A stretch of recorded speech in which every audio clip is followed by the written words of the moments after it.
je me suis fait une roue, en fait un alternateur avec deux plaques d'aluminium qui contiennent 24 aimants chaque. Et puis mon bobinage est monté avec 18 bobines. Dans le fond, c'est exactement la même chose que ce qu'on retrouve sur les alternateurs d'éoliennes avec 9 bobines et 12 aimants. Sauf que moi, je l'ai doublé. Il y a deux plaques qui tournent avec des aimants en opposition. J'ai ma sortie triphasée. Là, j'ai aucune charge dessus, j'ai rien, alors ça tourne très facilement. Dans le moment, c'est commandé par un moteur DC, 3/4 de force, qui est alimenté via un variac, puis via un pont diode pour être capable de faire varier le courant facilement. Dans le moment, avec tout ça, j'ai un gros... Très dur à voir. Anyway, j'ai 0.07 ampères qui est tiré par un système complètement à vide. Là, si je l'enclenche, là, je tire presque rien, en fait, là, parce que si on regarde l'ampérage qui passe ici, je comprends pas pourquoi faire que c'est si dur que ça à voir. Anyway, mon ampèremètre me dit que je tire à peine 200 mA et je tire à peu près pas de voltage non plus.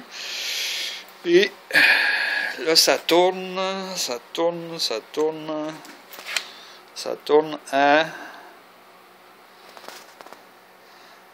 là, j'étais à 106 tours à la minute.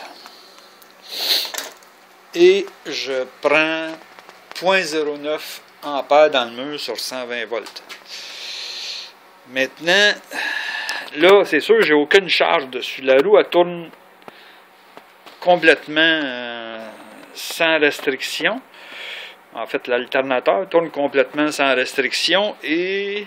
ce que j'ai découvert de ce type d'alternateur-là me déconcerte. Puis là, s'il y a des gens qui veulent me dire qu'est-ce qui se passe exactement, c'est le bienvenu.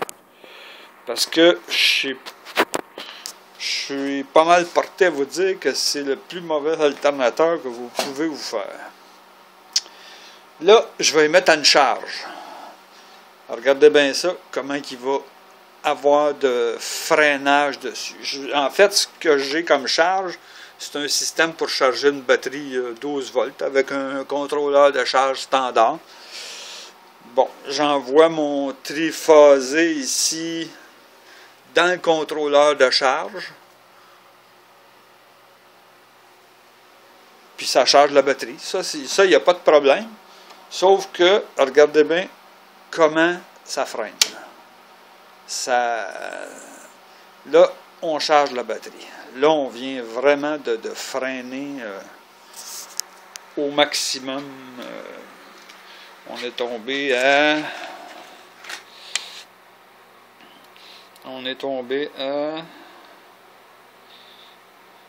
31 tours à la minute.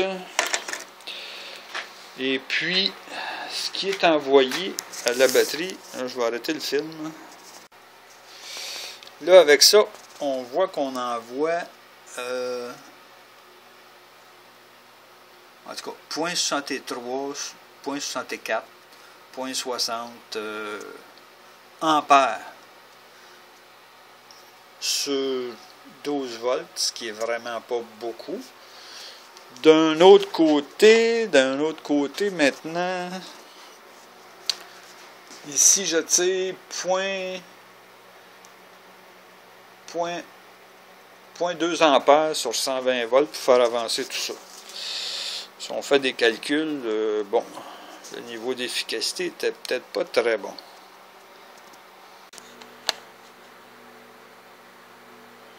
Bon, là ici, je tourne. On tourne à 34 tours. 46 tours. Ouais. 46 tours à la minute.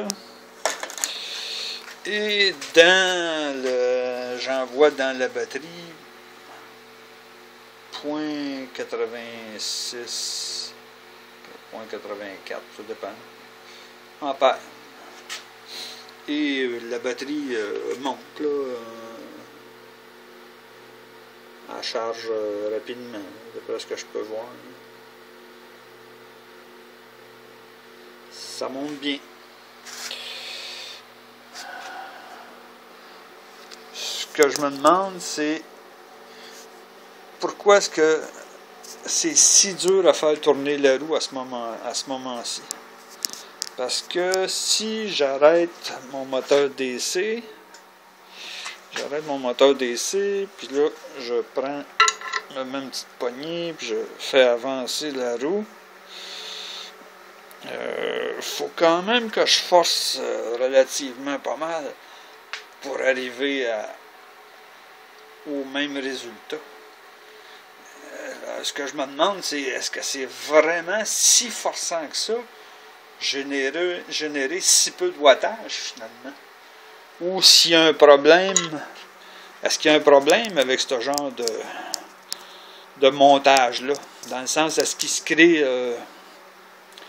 des forces de lens, est-ce qu'il se crée des forces de eddy?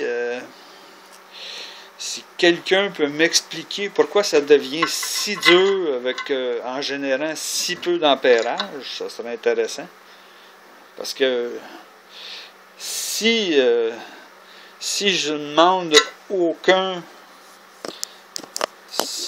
bon, excusez pour la caméra. Si je coupe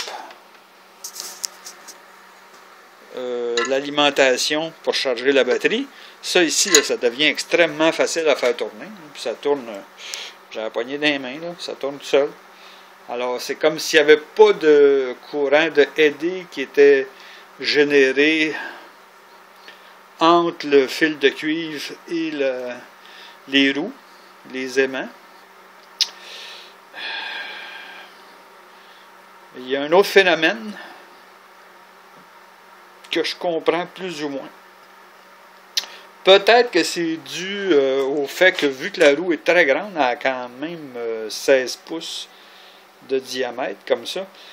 Peut-être que vu qu'elle est très grande, ben le courant qui est généré, ou la force d'interaction entre le fil de cuivre et les aimants,